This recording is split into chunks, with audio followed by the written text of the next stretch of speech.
Okay, we're going live. It's episode 319. Yes, I love technology. Do you know this song? If you're familiar with Napoleon Dynamite, let me read. I'll try to sing it. Why do you love me? Why do you need me? Always and forever. We met in a chat room. Now our love can fully bloom. Sure, the World Wide Web is great, but you make me salivate. Yes, I love technology, but not as much you see. But I still love technology, always and forever. Our love is like a flock of doves, flying up to heaven above, always and forever, always and forever. I mean, that's when Kip cries at the end of the marriage. If you're not familiar with the song, it was. But I have a bitch of a time getting on to this live show today. It's about 25 minutes. I started open up the computer, nothing would come on. Then I had to go and do a scan and all that stuff, and I started out. Looks like 3 minutes late. I am so sorry. Not that last week I think we had one person live, and they asked if I was the guy holding the kitten and the Uzi, which they're not familiar with. Eventually, I just want to get two live shows, or make them call-in shows, or one call-in show. We're going to do one at I think 6 p.m. this Thursday. That's today being the 25th, so that would be the 27th. But the phone number, if you'd like to call in today, is 407-392-4563. That's 407-392-4563. 63. I hope that's it. So 407-392-4563. So I just wasted all that time for something that maybe no one's listening to. And if you hear this recorded, don't call the number, or you can save the number. Next time you hear us live, you can just save it and you can call in. If you're familiar with what is another movie? Pineapple Express. Seth Rogen's character is what does he do? He's a bounty hunter. Not a bounty hunter. He's a bond. He serves warrants, and all he does during the day before he serves warrants, and while he's going on to serve warrants, is call-in shows and talk to them. So we're here. We're here for that. If there's anybody listening live, there are plenty of people that come in later, so may make it a little interesting. We get someone that shows up on chat and they don't quite understand what the show is about. I guess it's hard to listen live if you don't know when the show is going to show up, so that's kind of a clusterfuck. But we're going to do this. As if you're an avid listener and you've listened last week, you'll realize that my family and I went to Naples, Florida, and I have several additional things to talk about. One is about courtesy. Most of the people were very courteous during this, adhering to the rules of proper social distancing, covering up, and things like that. I know there's a certain animus to that in a certain segment of society, but we're not. This episode is not about that. It's about perceptions, and one of it is that now that in a hotel, especially multi-level hotels and condos, I guess they're all similar, that elevator etiquette has changed. It used to be, if you recall, not that long ago, that you'd get a whole bunch of people on an elevator. You pack them wall to wall. You'd have to worry about people letting off their gas or stinking or something like that, or somebody sidling up to you, getting a little too close, or for the ladies and some guys getting a little handsy with the other passengers. But this one, wow, how people, it's only been a couple months, but now it's They just line up in groups, wait for a single elevator, get on. We were on the 17th floor. We had a nice suite on the 17th floor. It was near the top, and there was no stopping in its for the 4 days we were at the hotel. When we got on the elevator in the lobby and went all the way up to 17, rarely did the elevator stop. So I wondered if they programmed it for single trips once someone gets on until that trip is completed, whatever button they push, that there's no one else joining in. But they aren't getting, no one else is getting on. We had a couple people come on to our elevator, maybe two different people get on the elevator with us. One sounded like they were Italian because they were speaking Italian, not Spanish, and I know the difference between Italian and Spanish. And they got on. They didn't have masks or anything like that, which is kind of weird because if they were from Italy, you figure they went through much tougher restrictions than we have here. So,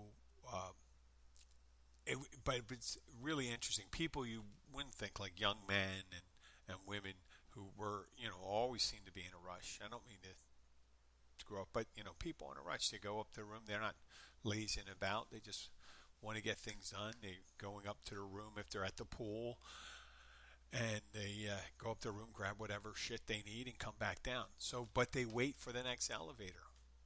And luckily, it wasn't that busy. I guess that's the reason. I always thought that why do people wait? Because there's no restriction to getting on the elevator. It doesn't say, if you're not with your group, you can't get on the elevator. Inside the elevator, it says maintain social distance. Goes to one side and someone goes to the other. But, if everyone's wearing a mask in a public place, why can't you stand within like 2-3 feet of each other if you're both wearing masks? Because that's the most restrictive one. I don't need anybody to answer that question. I'm just saying, are people doing it because of COVID? Are they doing it to protect me, or to do it to protect themselves? Or are they doing it because another more nebulous reason, thicker reason, which would be, what perception would that person have of me if I got on the elevator with them and rode up? So, because you really can't see someone's face, and you can't tell if they're being reluctant for you to get on or not. So you can't see the reactions. You can look at their eyes, but the eyes lie sometimes. Sometimes. Some people say that eyes never lie. Sometimes they do. Without seeing their mouth, without seeing the tightness around their mouth, you never think that. Now, while we were there was 170 people on property. That's what I was informed by one of the workers. And it was a big resort. Big resort. 18 floors. It looked like on some of the regular floors, like 50 rooms per floor. And they said over the weekend, and I guess they were at 100%, the past weekend there was over 1,000 people. Now there was only 170 people were there. But when we went down to the pool, it looked like a resort pool. And the beach was open. So I couldn't imagine what that pool would look like with 1,000 people. I guess I should have taken a picture of that. I don't think it's... I'm reluctant to take pictures of strangers and posting on the show because it's an invasion of the privacy. But as you know, once again, for avid listeners, we took my daughter's friend with us. I'm not going to say her name. And the parent of the child asked us to, I think she's going to get angry at me for this, but what am I going to say? This is something they tell, it's not a secret. It's not a secret because they probably tell everyone that heads out with the kid that don't take, if we go someplace and they're taking a temperature, one of those infrared sensors, handheld infrared sensor thermometer, don't take her temperature on her forehead or at her pineal gland. I guess that's near the, around the but to do it at the wrist. And they were saying it's more accurate. And I go, wow, that was an interesting request. We're on vacation. It wasn't like, please make sure my child eats so-and-so, doesn't eat a lot of dairy, blah, blah, blah, blah. All that stuff makes a lot of sense. She's allergic to this, yes. But don't take a temperature by her forehead using it, That was a new one for me. So I went and asked the young lady, I said, why is it that you need to have your temperature taken on your wrist? And she said that her mother was under the impression that there was radiation coming from a thermometer. Now these are infrared sensors. They don't emit infrared. They don't use infrared to read it. They detect infrared emissions, meaning the source of the infrared emissions are the people or the thing you're pointing it at. And you're supposed to do it from 2 to 4, 5 inches away, something like that. And you get near it because you could actually point it someplace and hit a like a stove, and it could read like 500 degrees and things like that, but usually be a couple inches away. So I can understand the misconception, but once someone tells you that, no need to worry, this is not emitting a ray, this is absorbing energy. That's just what they're doing. Now, if you have a really, if that was one of the things, like you worry about someone having a 3-second passive measuring device, which is an infrared thermometer, I would think that you might want to get rid of almost every electrical item in your house, because every electrical item in your house emits radiation, some type of radiation, electromagnetic radiation and things like that. And the microwave, the refrigerator, the television, they're packed solid, with electronics, and we put them in our ears, for earbuds and stuff like that. So there's magnetic waves. If you were using some kind of detection device to picture the area in front of you, wherever you are, in a house, in outside, if we were able to pick up all the waves and radiation that was coming through, you would probably never want to step out of it. Like, you'd want to sit in a lead-lined room, or whatever room would prevent this radiation from touching you. But I always found it interesting that the people would latch on to one idea, that a infrared thermometer, they were shooting rays into your head. And I know it doesn't sound crazy, because actually there's some people, I am not a scientist. But I do understand. I did take science classes. And I understand where the origins of radiation begins and where you can receive them or reflect them. Now, that's different. You could be a passive receiver of radiation. Our body puts out radiation too. So that's infrared radiation. And a certain amount of electrochemical processes go in our body where we do that. That's where you do brain scans and things like that. We do have electrical impulses that go through our body. But we are not huge generators of radiation. But the thermometers receive that information. So it brings me back to these people. How do you convince someone that something is safe or beneficial to them, rather than, like, if they really thought that there was radiation coming through there, then they would think the best way to take a temperature probably I mean, you really, even on the wrist, then if it's radiation, you get radiation on the wrist, not on the forehead. Um, the best way would be just taking a mercury thermometer, either the mouth or the other end. That's the best way. And the reason they don't do that is time consuming. Remember the old days, you go to a school nurse and they take your temperature. It would take, they'd have to shake it. And then, or you go to the doctors, you put it on your thumb, you hold it there for 30 seconds to a minute, and then you take out and you try to see where that line is. I mean, people used to put their lips on someone's forehead. So usually, hopefully, it's someone that you know, right? You don't want anybody's lips to really touch it. So it's really hard to convince people that something is safe. And there's some places that do it really well, like nuclear power. Think of it. After 3 Mile Island, Chernobyl, oh God, I forgot the name of the place in Japan that got hit by the tsunami. How dangerous that could be. I'm not saying it is. No argument from the people listening to the show. I know you may work at a nuclear power plant.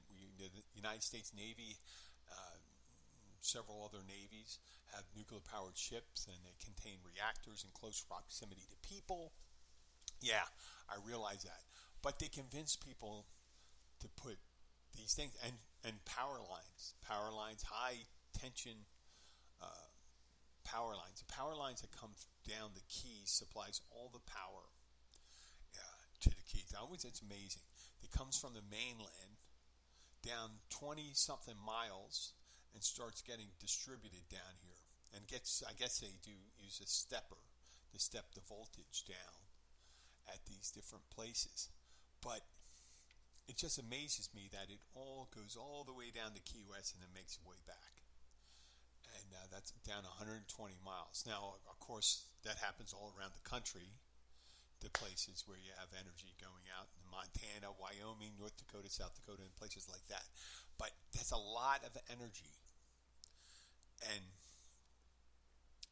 in that wire, and that electricity gives off radiation. And people don't really complain about that, but they'll seize on certain things.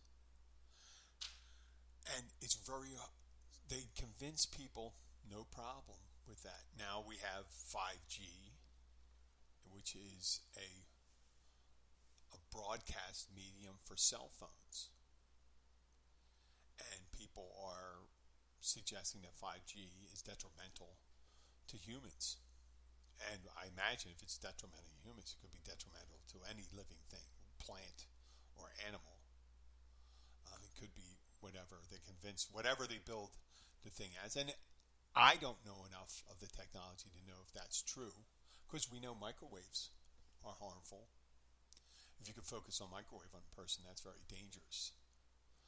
We know that the solar radiation is benevolent. It helps with photosynthesis and heat and all sorts of stuff like that. But it also can cause skin cancer. But people don't, they don't want to blow up the sun, which should be very hard to do, I imagine, right now with the weapons we have. But eventually some asshole's going to figure out a way to blow up the sun. They'll invent some antimatter weapon that say they will blow up the sun or the earth or the moon. Who knows? But that's not a conspiracy. I'm not saying it is. So let's get on to some of these conspiracies. And if you're here listening, please give us a call. If you have a conspiracy theory, I would love to hear about people that have feelings about things, whether you're an anti-vaxxer or a flat earther or a person that believes in I think it's a Phoebus. That's an old one. That's from like the early 1900s, the Phoebus Cartel. The Phoebus Cartel was a belief that there was an organization that controlled the release of lighting technology, and that long-lasting light bulb technology was being suppressed. So people would have to go out and buy, on a regular basis, replacement light bulbs. I always had that feeling about mufflers and things that would wear out. And it does, you think with computers and things like that, you really, the screens change somewhat, but it's usually the guts that change. So you really would only have to take the hard drive out. Or, that's just the guts. There shouldn't, eventually it'd just be a small card putting in there and it have all the computing power you need. And you should be able to just upgrade that. That would be a great laptop company. Think about that. You say, listen, we're gonna sell you one laptop. It's going to last 10 years, 15 years, and if you need more, you don't have to be a hobbyist. You don't have to take it apart. You would just pop this out, back it up, pop it out, put the new one in, and you got all the new capabilities of a brand new computer on the old computer. I mean, that's the way home computers were like for the longest time. All you had to do was take the tower. But you really didn't need to take the tower. The tower, the shape of it pretty much stayed the same. They have some fans in there and things like that and slots. So all they had to do was change out some cards. So the flat earthers, let's go back with the flat earthers. One of my regular customers at the bar I work at is a flat earther, as well as a Rastafarian, a white Rastafarian in his 70s. And he's got kind of very conservative views for a Rastafarian, which I thought was kind of weird. But the flat earth thing, that has seen a new, and this ties in with some of the things I said previously, due to the inception of the internet, there are people at every bent that can find each other, and there's a new resurgence of flat earther. Now, in the 6th century, Pythagoras pretty much understood that the world was a globe, and then the rest of it followed. In the 1300s in Europe, they pretty much, but Columbus had a pretty good idea that the world was a globe, even though they didn't understand gravity and things like that. But nowadays we have, so the way flat earthers get around things like NASA, GPS devices, pilots, saying pilots believe they are flying around the globe because GPS devices are rigged. And NASA is there, as well as other agencies and other governments there to tell you that it's not happening. Like when a rocket goes up, it's just going to be crashing. The capsule crashes in the ocean, either harmless or this or that. It just doesn't happen. And these people have flown. The gentleman I was talking about was in Vietnam. Well, I don't know if he was in Vietnam. He could have been. He was in Vietnam. He was in the Navy. He probably in Cam Ranh Bay. That was the main naval base in Vietnam during the Vietnam War. Yeah, he believes he was in Vietnam. They believe it's almost like an endless. Some people believe it's an endless plain, flat plain, with giant ice mountains on the edges that keep the ocean in. And I didn't get it far enough to understand. I guess the planets are just lights. They're nothing really up there. That's their thing. And I try to hear these different theories out, like vaccine causing autism, and it's a shame. Vaccines could be a contributor to it, but if it wasn't for vaccines, polio would still be rampant. There's a lot of other things that would be rampant, and who knows? There's a lot of toxic elements out there. We use a lot of GMO in our foods. Why just pick on vaccines? There's a whole bunch of stuff. We pump steroids into our food producing producing animals, chickens and cows, and to dairy, to produce more milk, to make larger meat, thicker, bigger chickens, faster growing chickens, things like that. Same thing with plants. So yeah, I think the conspiracy, sometimes they get confirmation from things that happen bad. Like you find out from DuPont or Monsanto, they were doing something to the seeds, and the seeds that grow wheat or corn, and it was a horrible box. And they tried to keep it quiet. I mean, sometimes I imagine if you invest a lot in a product and you brought it to market, it would behoove you not to jump on negative test results right away. But I imagine that drug in the 60s that they gave the pregnant women to help get her sleep, and thalidomide. If they, and I apologize if I pronounce it incorrectly, but it's close to that. I learned most of my history from that Billy Joel song, where he, even though it was history, the Billy Joel song where he goes through all the historical events from World War II on until the 1990s, early 1990s, I guess that was.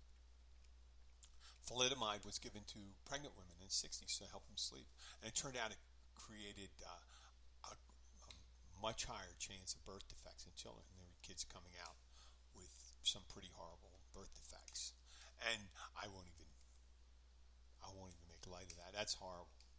And there's drugs out there that create.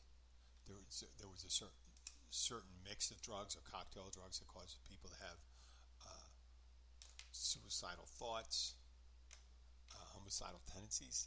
There was a woman down here in the Keys who worked for. I think she was a chemist. I worked for her at one time. She had a restaurant, and she was a whistleblower.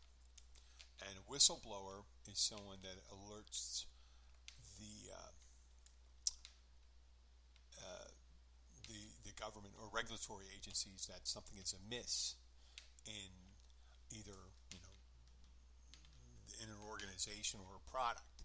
And this one was a medicine or a medication that caused people to have suicidal fantasies or something like that. And the reports were suppressed, and they knew about it. They knew about prior to marketing it to the public. So this whistleblower came around and said, "Well, they knew about it. Okay, I'm not legally bound because you don't know what company I'm talking about, so I won't get any trouble with this." But supposedly, when they knew at a time that there was a much greater chance of, if you were taking it, that you could end up having I guess they were called suicidal fantasies or something like that, and then there were a certain amount of people that acted on it. So she brought it to light, and she received I don't want to use, if you use the wrong word, a reward, a bounty for coming out.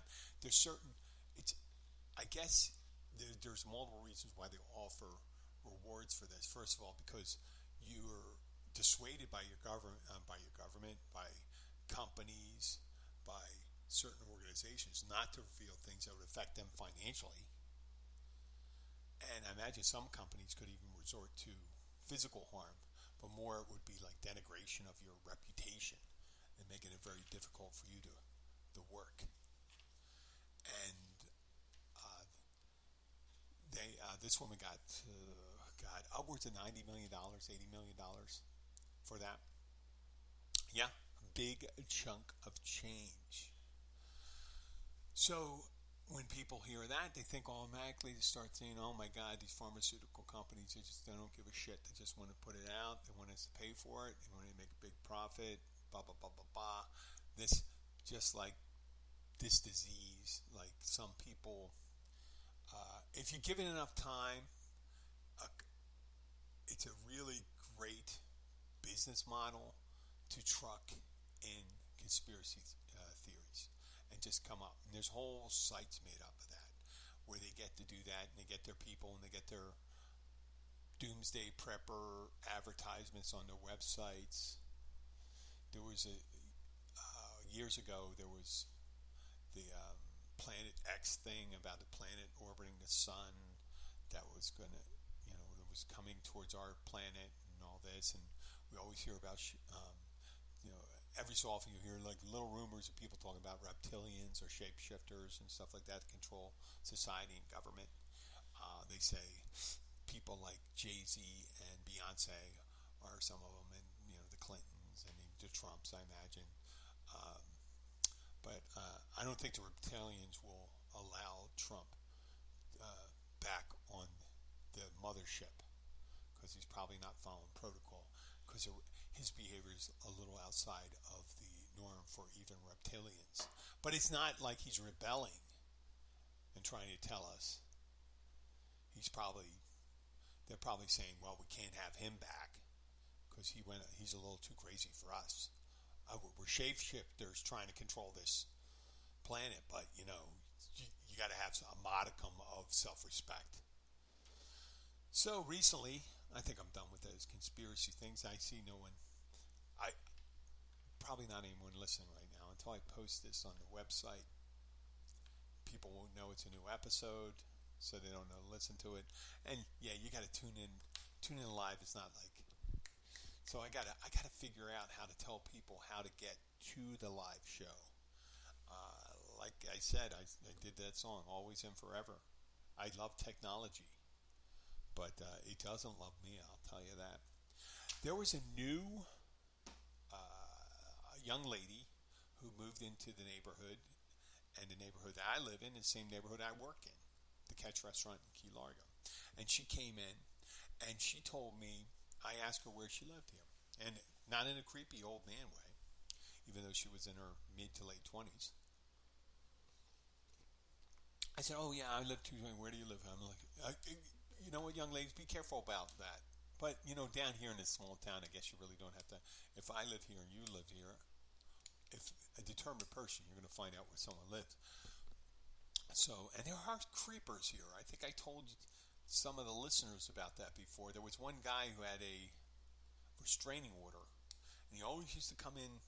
He came in 4 or 5 times until I saw him on our sheriff's website that there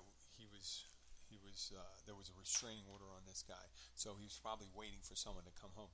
But I would like to say hello to Steve and Rachel. Steve is a friend of hers, and he was down here. He's an accountant. I had a nice conversation with him. But Rachel lived on. I asked her where you live, and she says I have a hard time saying the name of the road. And I said, oh, I'm not going to press her because far be it for me to make fun of someone who has a speech impediment. And I said, oh, I'm sorry. And she goes, why are you sorry? And she goes, oh, I just don't know how to say the name of the street. And I said, well, spell it for me. And she goes, Gilbraltar, which is Gibraltar. Now, as a student of history, I'm familiar with Gibraltar. I'm able to put that in perspective. As soon as I see that, that's Gibraltar. If I never saw that word before, I might go and say Gibraltar,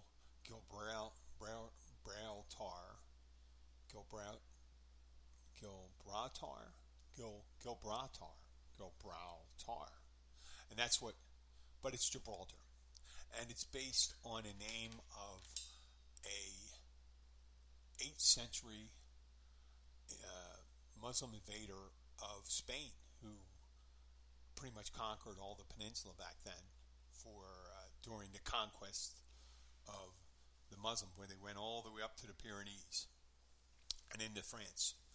But Gibraltar is an anomaly in the world. It's a strange possession.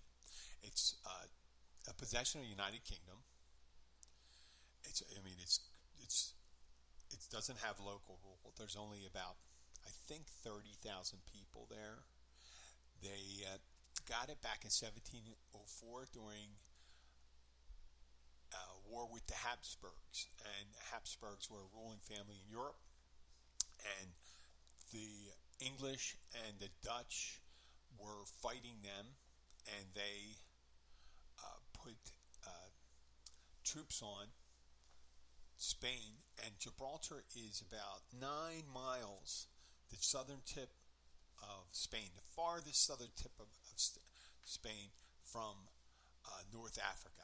So it just creates this relatively small, 9 miles is relatively small for the Mediterranean Sea. That's a gateway to the sea. So if you control Gibraltar, you can control access from that area to the Mediterranean Sea. And before the Suez Canal and things like that, the Mediterranean Sea, that was it. If you were outside the Mediterranean Sea and you wanted to get in, you had to go by Gibraltar. And you heard me say Rock of Gibraltar because that's also a thing. Prudential, and Steve brought this up too.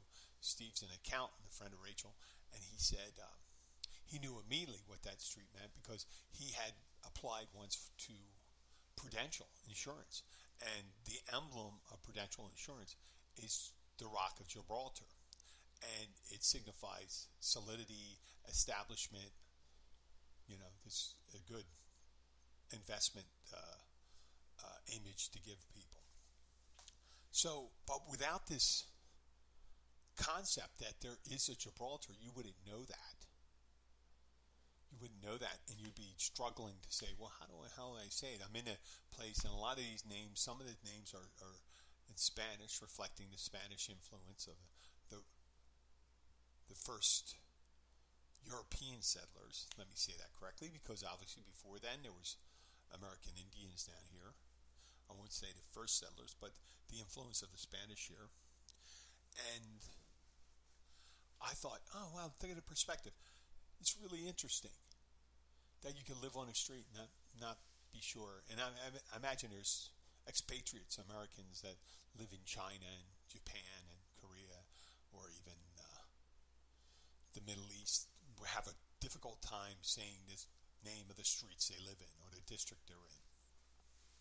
But I found that amusing and interesting, that the possibility to say, hey, where do you live? I live, well, here, just read it. And you might think, oh my God, this person doesn't know how to read. Nope. They don't have to read, they know how to speak, they just never came across that word. And listening to me, that sometimes I have a difficult time speaking, and I don't drink anymore. So you can see that was totally independent of my drinking, that speech impediment. There's some words I just have a difficulty saying. I also, down here, I found out that there is such a thing as it's called a hot wife lifestyle. And I missed that. When I say missed it, I missed the inception of that, the development of that. It is a formalization of cuckolding. Cuckolding is, it's a term that comes from Elizabethan times. Shakespeare used it. It's a cuckold is someone that where your spouse is, and it's mainly attributed to men, when the wife is having extramarital relations pretty blatantly in front of her spouse. Now, to the modern terms, cuckolding in the thing is where they actually have sex in front of their spouse, and the spouse is, the man is actually seeking partners for his wife, and it's called the hot wife lifestyle. I was reading my news feed. Someone came up and said, the guy who was recruited by the husband and wife in this one relationship was, because of COVID-19, was going to move in with them. And I go, whoa, that became a thing. And I think, once again, it comes back to this internet taking all these weird inclinations. Let's call it inclinations, not fetish, because obviously, if someone's in a partnership and both partners agree that this is the lifestyle they want, who am I to judge them?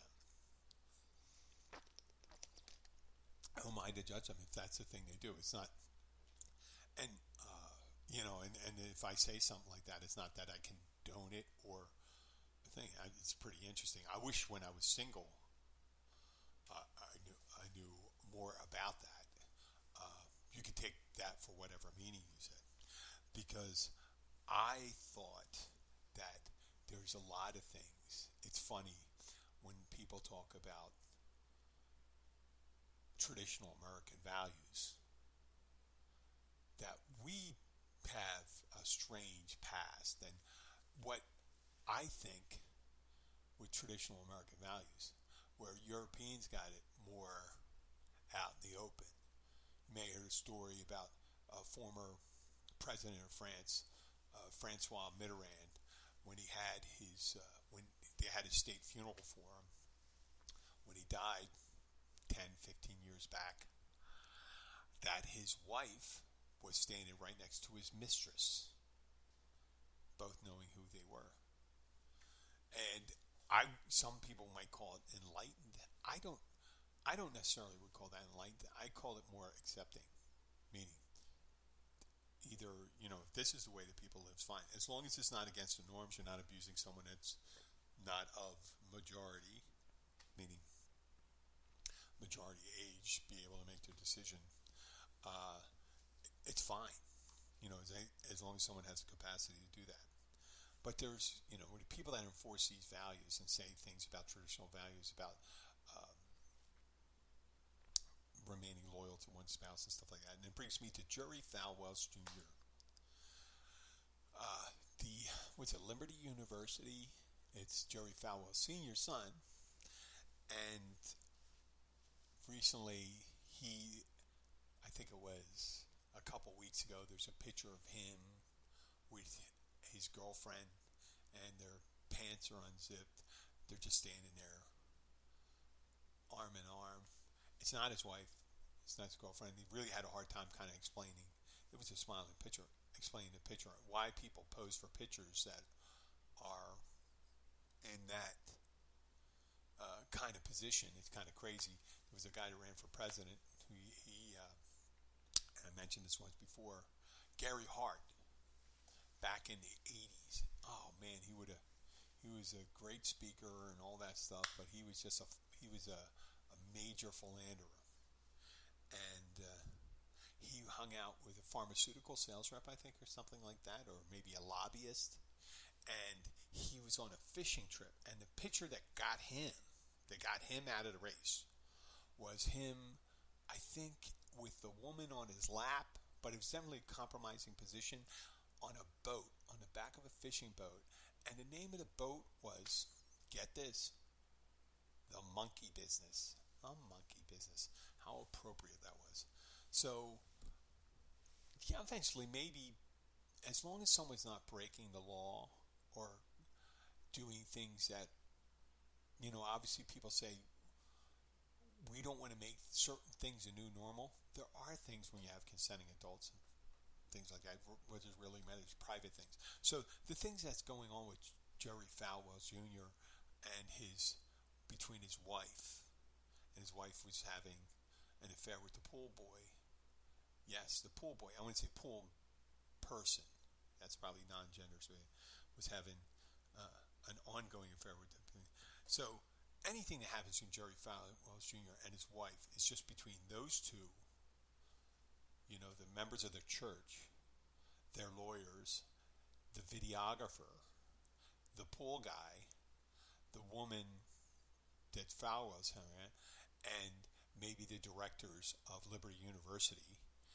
And maybe, we should just, before saying anything, just say, hey, we don't have anything to say about it, but Jerry Falwell, before you say anything about family values, why don't you just shut the fuck up? Jerry Falwell Jr. Because we all know about those televangelists, every one of them. God damn it.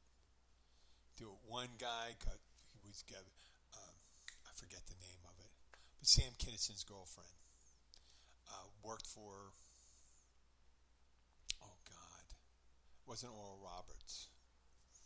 Jimmy Swaggart, no. Jimmy Baker. Jim and Tammy Baker. Jim Baker, I think he drugged her in a hotel room, had sex with her or felled her up or something like that. And, it's always the big fall. You keep your mouth shut before you say something. It seems like whatever people complain about, they're guilty of. Now, I'm not complaining of it, so I'm not getting any of that. So, once again, we have a perfect call-in show with no call-in. But the next time we have a live show, and we're going to do a live show, stay tuned for that. Find out where it is. I'm going to post it on. Become a subscriber of the Keys Bartender, the Florida Keys Bartender on Facebook. And you'll see a picture of me and of the podcast. And I will post regular updates on how you can get a hold of the live show so we can have regular people. I'm going to try to do it at least once a week. And when I do it, I guess I have to do it all the time. Because who's that chick that does that call-in show? The Love Lines. Something like that. She takes dedications. I can't believe they're still doing it. Who gives a shit? You say I have a dedication? Just get on Spotify. Here, call up your friend. I have a dedication for you. I'm playing on Facebook, just showing live streaming. This is for you, Dolores. Dolores kind of old. This is for you, Tiffany. And you can play your song In Your Eyes by Peter Gabriel or whatever, something like that. Oh, yeah. I just got engaged and she caught me, hearing stories about me and the girl who works in the fry window at McDonald's. So, whatever. Follow me on Facebook. Become a follower of the show. Whatever you listen to, iTunes, Spotify, Spreaker. Spreaker is the app that I broadcast, but we do become so live. You'll probably only be able to hear that on Spreaker. Make it tough. But do any of you listen to anything live on iTunes? I'm just saying that maybe we can if we get a large enough audience, we get like a nice maybe 100 live listeners, and then we get another 5,000 to 10,000 people listen quarters. I know it's going to be lazy. You're going to provide the content with your fucked up questions. I hope they're fucked up. If they're serious, that could be good. That could be good comedy. Who knows? But I'd like to thank you for listening in the future, because you're not listening now. I don't think there's a listener. I'll find out. But I'm going to play our music, and thank you very much, and have a great day. Oh, and I send my best out to people in Louisiana and Texas. Those hurricanes, Marco and Laura, kind of skirted the Keys. We got a little wind up here. They got a little more wind to Key West, but besides the little wind of rain, that we didn't get anything. But that's the thing about it. It's very chancy. You never know if you're going to get hit or not. We didn't have to put up any of our, covers over our windows and stuff like that. But who knows? Maybe next time. This is supposed to be very active. But my heart goes out to people that are getting the old 1-2 up there. I guess Marco skirted along the coast, so you didn't get a direct hit. I hope Laura doesn't cause too much damage. Take care. God bless. Come on, music.